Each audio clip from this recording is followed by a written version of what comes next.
Hello friends, जैसे कि आप सब जानते हैं हम कर रहे थे मैकेनिक्स एंड स्ट्रक्चरल एनालिसिस। इसके हमने एक पार्ट कंप्लीट कर लिया है। आज हम इसका दूसरा पार्ट देखने वाले हैं। जो फर्स्ट पार्ट हमने देखा था उसमें हमने बेसिक देखा था कि मैकेनिक्स क्या होता है एंड उसमें हमने टाइप्स ऑफ मैकेनिक्स देखे थे। उसके बाद हमने देखा था स्ट्रक्चर क्या होता है। आज हम टॉपिक देखने वाले हैं स्ट्रक्चरल एनालिसिस क्या होता है। ठीक है, तो स्ट्रक्चरल एनालिसिस के बारे में मैंने आपको ब्रीफिंग दी थी। स्ट्रक्चरल एनालिसिस क्या होता है, तो मैंने ब्रीफिंग दी थी आपको कि स्ट्रक्चरल एनालिसिस वो होता है जिसमें हम स्ट्रक्चर को डिटरमाइन करते हैं। जो भी हमारे पास स्ट्रक्चर होते हैं सिविल इंजीनियरिंग में, उनको हम डिटरमाइन करते हैं, उनके बिहेवियर को, उनमें क्या क्या चीजें हो रही हैं, वो सारी चीजें हम देखते हैं। कितना लोड पड़ रहा है, कितनी डिफ्लेक्शन हो रही है, ठीक है, वो सारी चीजें हम देखते हैं। तो आज हम इसको डिटेल में देखेंगे, आपको अच्छे से समझ आ जाएगा। तो हम स्ट्रक्चरल एनालिसिस की बात करें तो ये एक ब्रांच है। ठीक है, ये एक ब्रांच है, सिविल इंजीनियरिंग की एक ब्रांच है जिसमें हम क्या करते हैं, डिटरमाइन करते हैं बिहेवियर ऑफ स्ट्रक्चर्स। ठीक है, हम क्या करते हैं, डिटरमाइन करते हैं द बिहेवियर ऑफ स्ट्रक्चर। जो भी स्ट्रक्चर्स है उनका बिहेवियर, कौन कौन से स्ट्रक्चर्स हमारे पास मेनली सिविल इंजीनियरिंग में हमारे पास होते हैं। जैसे कि बिल्डिंग्स आ गई, ब्रिजेस आ गए, डैम्स आ गए, टावर्स आ गए, ऑफशोर स्ट्रक्चर्स आ गए। ऑफशोर स्ट्रक्चर्स की अगर हम बात करें तो ऑफशोर स्ट्रक्चर्स वो स्ट्रक्चर्स हो गए जो हमारे पास जो समुंदर है उसके नजदीक में जो स्ट्रक्चर्स बनाए जाते हैं उनको हम ऑफशोर स्ट्रक्चर्स बोलते हैं। देन रिटेनिंग वॉल्स हमारे पास आ जाती हैं, ट्रस हमारे पास आ जाती हैं, फाउंडेशंस हमारे पास आ जाती हैं, स्टेडियम्स हमारे पास आ जाते हैं। तो ये सारे हमारे पास स्ट्रक्चर्स हैं। तो इनका बिहेवियर जो है स्ट्रक्चर्स का हम डिटरमाइन करते हैं स्ट्रक्चरल एनालिसिस से। ठीक है, इसमें हमारे पास जो स्ट्रक्चरल एनालिसिस है, इसमें हम जो कंसेप्ट है स्टैटिक्स के कंसेप्ट हम यूज करते हैं। ठीक है, स्टैटिक के कंसेप्ट यूज करके हम काफी सारी चीजें इसमें जानते हैं। इसमें कंप्यूटर सॉफ्टवेयर की हेल्प से हम काफी सारी चीजें जान सकते हैं। जैसे कि हम बात करें फोर्सेस को हम कैलकुलेट कर सकते हैं, कितनी फोर्सेस स्ट्रक्चर पे पड़ रही है, कितनी उसमें बेंडिंग मोमेंट उसमें प्रोड्यूस हो रही है, कितनी स्ट्रेसेस उसमें प्रोड्यूस हो रही है, कितनी स्ट्रेन प्रोड्यूस हो रही है, कितनी डिफॉर्मेशन और डिफ्लेक्शन उसमें प्रोड्यूस हो रही है कॉम्प्लेक्स स्ट्रक्चर में।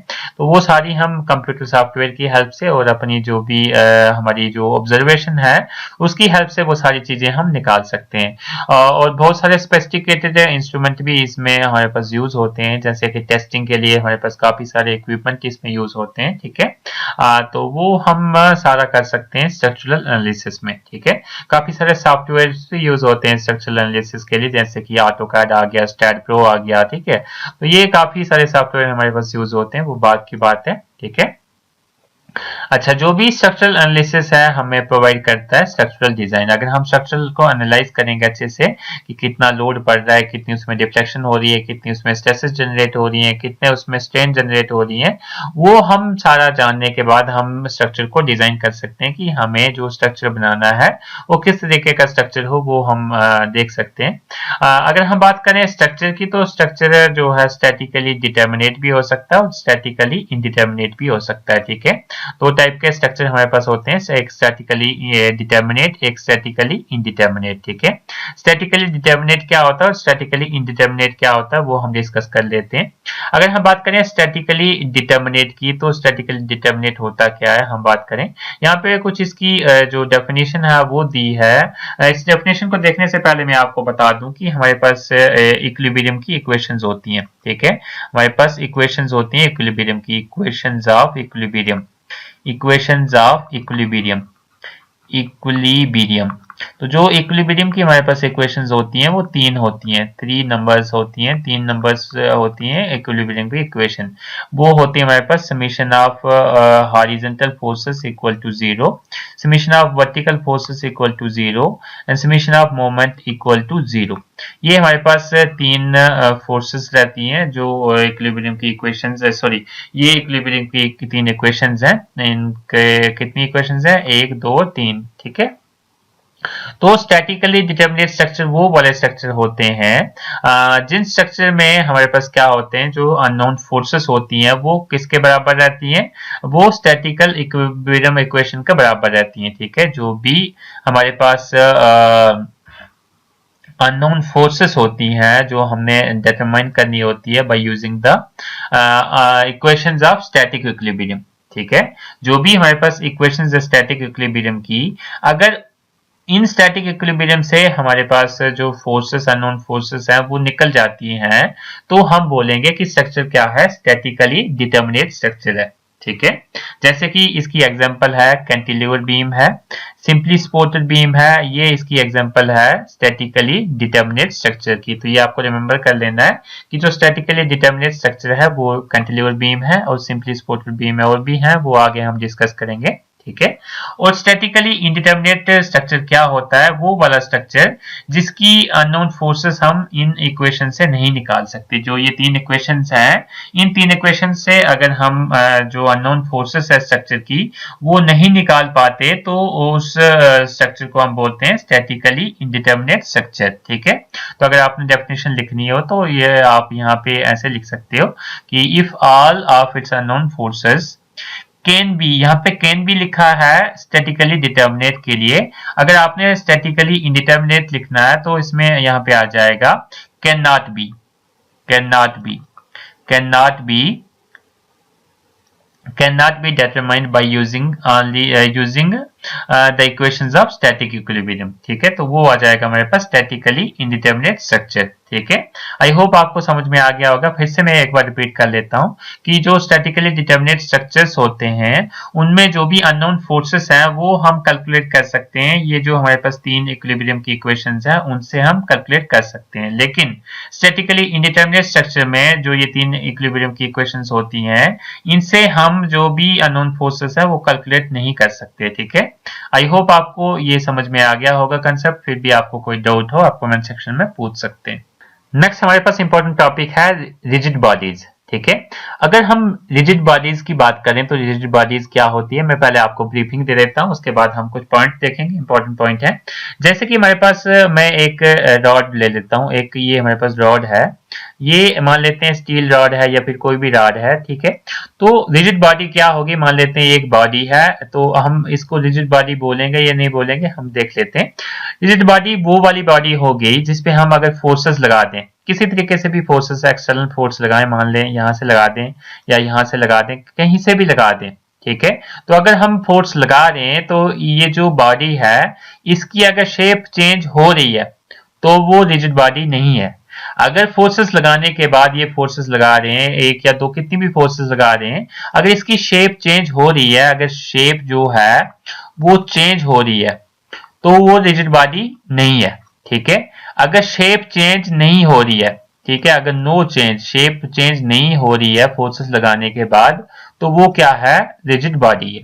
ठीक है, तो हम देख लेते हैं इसकी जो हमारे पास कुछ पॉइंट है वो देख लेते हैं, फिर आपको अच्छे से समझ आ जाएगा। ठीक है, तो पॉइंट हमारे पास है when the external force acts on a body.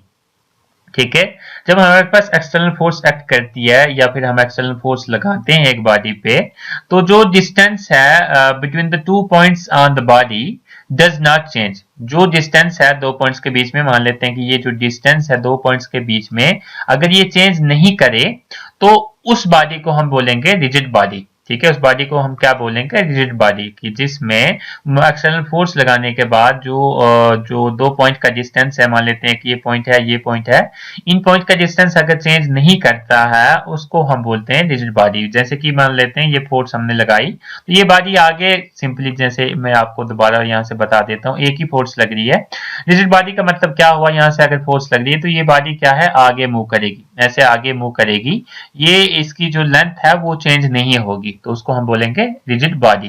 ठीक है, इसको हम दूसरे तरीके से भी डिफाइन कर सकते हैं, जैसे कि हम बात करें the body that does not change shape. ठीक है, ऐसी बॉडी जिसकी शेप चेंज नहीं होती, that does not change shape under the influence of forces, जो भी फोर्सेस इस पे लग रही हैं उसकी वजह से अगर बॉडी शेप को चेंज नहीं करती है तो उसको हम बोलते हैं रिजिड बॉडी। ठीक है, आई होप आपको रिजिड बॉडी के बारे में पता चल गया होगा। ठीक है, अगर हम बात करें इसकी प्रैक्टिकली की बात करें तो प्रैक्टिकली कोई भी रिजिड बॉडी जो है वो एग्जिस्ट नहीं करती है, क्योंकि किसी बॉडी पे भी हम फोर्स जब लगाते हैं तो इसके जो शेप है या फिर जो भी डायमेंशंस हैं वो चेंज हो जाते हैं, तो इसलिए हमारे पास प्रैक्टिकली कोई भी रिजिड बॉडी नहीं है। ठीक है, practically there will be some forces, ठीक है, practically there will be some forces under which the body will change shape. ठीक है, तो फोर्सेस की वजह से बॉडी बॉडी अपनी शेप को चेंज करती है। तो बॉडी अगर अपनी शेप को चेंज करती है तो इसका मतलब क्या हुआ कि जो भी रिजिड बॉडी का कंसेप्ट है वो ट्रू नहीं है पूरी तरीके से, लेकिन हम प्रैक्टिकली उसको उसको हम जो है एक अपनी कन्वीनियंस के लिए, अपने जो प्रॉब्लम्स है उसको इजी बनाने के लिए हम किसी बॉडी को रिजिड बॉडी मान लेते हैं। ठीक है, फॉर एग्जांपल अगर हम इसमें देख लेते हैं, जैसे कि हम बात करें, a bridge will not change shape under the weight of single person. जैसे कि हम ब्रिज की बात करें, एक ब्रिज है, उस पे अगर सिंगल पर्सन एक रखेंगे तो ब्रिज के वेट को कोई भी नहीं होगा। सिंगल पर्सन मतलब एक आदमी उस पे चले तो उस ब्रिज को कुछ भी नहीं होगा। लेकिन उस ब्रिज पे अगर हम एक ट्रक चलाएं या फिर मान लेते हैं बहुत सारे ट्रक रखें, तो उन ट्रक के रखने से उस जो ब्रिज है उसको फर्क पड़ेगा। ठीक है, उसमें स्मॉल चेंजिंग्स आ जाएंगी, तो उस चेंजिंग को ही हम बोलते हैं कि वो जो चेंज आई तो वो शेप चेंज हुई उसकी, या फिर हम उसके बोल सकते हैं कि डायमेंशन चेंज हुए। तो इसका मतलब हो गया कि जो भी बॉडी है वो एक स्पेसिफिक फोर्स लगने पे उसकी जो शेप है वो चेंज हो जाती है। तो इसका मतलब हो गया कोई भी बॉडी है वो रिजिड नहीं है। वो रिजिड कब तक होगी, जब तक उस पे प्रॉपर फोर्स नहीं लग रही। जैसे कि उस पे प्रॉपर फोर्स लग गई तो वो जो बॉडी है रिजिड बॉडी वो चेंज हो जाएगी। ठीक है, वो हमारे पास जो बॉडी है उसकी शेप और साइज वगैरह सब चेंज हो जाएगा। ठीक है, आई होप आपको यहां तक समझ में आ गया होगा कि रिजिड बॉडी क्या होता है। नेक्स्ट हमारे पास इसमें टॉपिक है रिजिड बॉडी डायनेमिक्स। ठीक है, रिजिड बॉडी डायनेमिक्स की अगर हम बात करें तो इसमें हम बात करें दो टाइप की मोशंस हमारे पास रिजिड बॉडीज में होती हैं। कितने? दो टाइप्स की मोशंस रिजिड बॉडीज में हमारे पास होती हैं। फर्स्ट है ट्रांसलेटरी मोशन एंड सेकंड है रोटेशनल मोशन। ठीक है, ट्रांसलेटरी मोशन क्या होती है और रोटेशनल मोशन क्या होती है हम डिस्कस कर लेते हैं। मैं आपको पहले ब्रीफिंग दे देता हूँ। ट्रांसलेटरी मोशन ऐसी मोशन होती है जो एक पॉइंट से हमारे पास किसी बॉडी की मोशन होती है दूसरे पॉइंट तक, मान लेते हैं यहाँ तक। ठीक है, इसको हम ट्रांसलेटरी मोशन बोलते हैं। तो ये जो है आपकी स्ट्रेट लाइन में भी हो सकती है, ऐसे ऐसे चल के भी हो सकती है, या फिर ऐसे भी चल सकती है। ठीक है, रोटेशनल मोशन होती है, एक फिक्स एक्सिस होता है, उसके अंडर मोशन होती है। मान लेते हैं एक फिक्स एक्सिस है, उसके इर्द गिर्द कोई चीज घूमती है, उसको हम बोलते हैं रोटेशनल मोशन। ठीक है, तो इसको हम देखेंगे जब इसकी डेफिनेशन, इसके कुछ पॉइंट देखेंगे, आपको अच्छे से क्लियर हो जाएगा कि ट्रांसलेशनल मोशन क्या होता है और रोटेशनल मोशन क्या होता है। ठीक है, तो फर्स्ट हम बात कर लेते हैं ट्रांसलेटरी मोशन की, या फिर हम ट्रांसलेशन मोशन की बात कर लेते हैं। तो ट्रांसलेशन मोशन हमारे पास एक ऐसी मोशन होती है जिसकी हेल्प से एक बॉडी जो है मूव करती है स्पेस में। ठीक है, एक बॉडी जो है मूव करती है स्पेस में एक पॉइंट से दूसरे पॉइंट तक। ठीक है, जैसे कि मान लेते हैं एक ये पॉइंट है, एक ये पॉइंट है। ठीक है, एक बॉडी है, इस पॉइंट से इस पॉइंट तक मूव करती है। ठीक है, तो उस मोमेंट को ही हम बोलते हैं ट्रांसलेशन मोशन और ट्रांसलेटरी मोशन। ठीक है, इसकी एग्जांपल हमारे पास है ट्रांसलेटरी मोशन की। एक बुलेट अगर हम फायर करते हैं गन से तो वो एक एग्जांपल है ट्रांसलेटरी मोशन की। तो ये आपको रिमेंबर कर लेना है कि ट्रांसलेटरी मोशन में या फिर ट्रांसलेशनल मोशन में जो एग्जांपल है वो है बुलेट को अगर हम फायर करते हैं यहां से एक पॉइंट से दूसरे पॉइंट तक, उसको हम बोलते हैं ट्रांसलेटरी मोशन। ठीक है, अगर जो मूवमेंट है बॉडी की अगर वो स्ट्रेट लाइन में होती है, स्ट्रेट लाइन में अगर बॉडी मूव करती है उसको हम बोलते हैं रेक्टिलिनियर मोशन। ठीक है, रेक्टिलिनियर मोशन, अगर बॉडी जैसे ये एक पॉइंट था, एक ये पॉइंट था। ठीक है, एक ये पॉइंट है, एक ये पॉइंट है, अगर बॉडी सिंपली स्ट्रेट मूव करती है तो इसको हम बोलते हैं रेक्टिलिनियर मोशन। ठीक है, अगर ये हमारे पास इस तरीके की मूव करती है तो सिंपली हम ट्रांसलेटरी मोशन इसको कह सकते हैं, या ट्रांसलेशनल मोशन इसको हम कह सकते हैं। ठीक है, जो ट्रांसलेशनल मोशन है उसकी और भी एग्जांपल देखेंगे, जैसे कि एक बुलेट फायर हुई एक गन से, वो एक एग्जांपल है। दूसरी हम बात करें इसकी, बॉल रोल कर रहा है एक टेबल पे, जैसे कि एक टेबल है, इस पे बॉल रोल कर रहा है, जैसे कि हमने इधर फेंका बॉल, ऐसे ऐसे रोल करते करते वो आगे जाएगा। ये भी एक ट्रांसलेटरी मोशन, ट्रांसलेशनल मोशन की एग्जाम्पल है। बस मूव कर रही है एक जगह से दूसरी जगह, बस मूव कर रही है, वो भी ट्रांसलेशन मोशन की एग्जाम्पल है। सेलिंग ऑफ बोट, एक बोट है यहाँ से दूसरे डिस्टेंस पे जा रही है।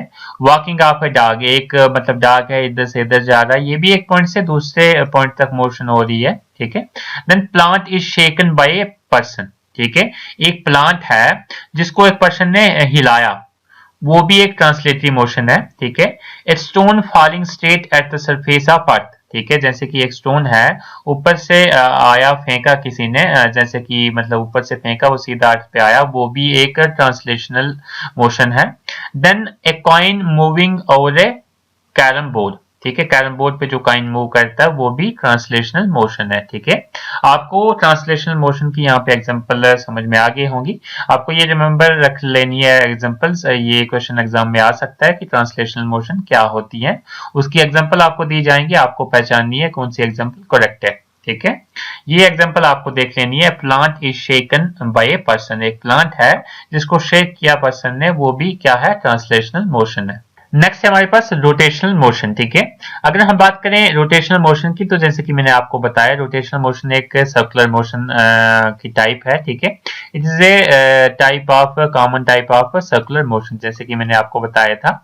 ये हमारे पास एक फिक्स पॉइंट है, इस फिक्स पॉइंट के जो हमारे पास रेफरेंस से कोई चीज मूव करती है उसको हम बोलते हैं रोटेशनल मोशन, ठीक है। तो ये हम बात कर लेते हैं इसकी। रोटेशनल मोशन में हमारे पास बात करें सिमिलर टू प्रोजेक्टाइल मोशन, जैसे कि प्रोजेक्टाइल मूव करता है तो वो जो मोशन है वो है हमारे पास रोटेशनल मोशन, ठीक है। एंड हम बात करें इसमें इसकी रोटेशनल मोशन की, तो जो भी रोटेशनल मोशन है जो है फिजिक्स में, उसमें डील करती है ये ओनली विद रिजिड बॉडीज, ठीक है। रिजिड बॉडीज के साथ डील करती है रोटेशनल मोशन, ठीक है। A body retains its overall shape is known as rigid body, ये हमने देख लिया कि जिस बॉडी की शेप जो है ओवरऑल वैसे ही रहती है, फोर्स अप्लाई करने के बाद उसको हम बोलते हैं रिजिड बॉडी, ठीक है। इसमें हम बात करें रोटेशनल मोशन की कुछ एग्जांपल्स हैं वो हम बात करें, तो एक मेन है जो रन कर रहा है उसको भी हम बोल सकते हैं रोटेशनल मोशन, ठीक है। एंड मूविंग बाय बस, कोई पर्सन जो है मूव कर रहा है बस से, selling of boat, dog walking, person shaking the plant, ठीक है, the stone falling straight at the surface of earth, ठीक है, movement of coin over A carrom board, तो ये जो है रोटेशनल मोशन में भी हमारे पास आ जाती है, ठीक है। when every particle of a body move in a circular path around a line, that is called axis of rotation, ठीक है। उसको हम क्या बोलते हैं, एक्सिस ऑफ रोटेशन। क्या है ये, अगर हमारे पास जो है हर एक पार्टिकल जो है बॉडी का, हर एक पार्टिकल जो है बॉडी का मूव करे एक सर्कुलर पाथ में, ठीक है, एक लाइन के अराउंड हमारे पास एक सर्कुलर पाथ में मूव करे एक पार्टिकल, उससे हम बोलते हैं एक्सिस ऑफ रोटेशन, ठीक है। मतलब ये इस एक्सिस पे रोटेट कर रही है कोई पार्टिकल, ठीक है। And circular motion of the rigid body occurs and it cuts through the centre of mass, ठीक है। जो भी सर्कुलर मोशन होती है रिजिड बॉडी की वो अकर करती है एंड वो कट करती है through the centre of the mass से कट करती है, ठीक है। आई होप यहाँ तक आपको समझ में आ गया होगा। फिर भी कोई डाउट हो आप कमेंट सेक्शन में पूछ सकते हैं। और अभी तक आपने चैनल को सब्सक्राइब नहीं किया तो प्लीज सब्सक्राइब कर लें। अगर वीडियो अच्छी लगे तो अपने फ्रेंड्स के साथ शेयर करना मत भूलें।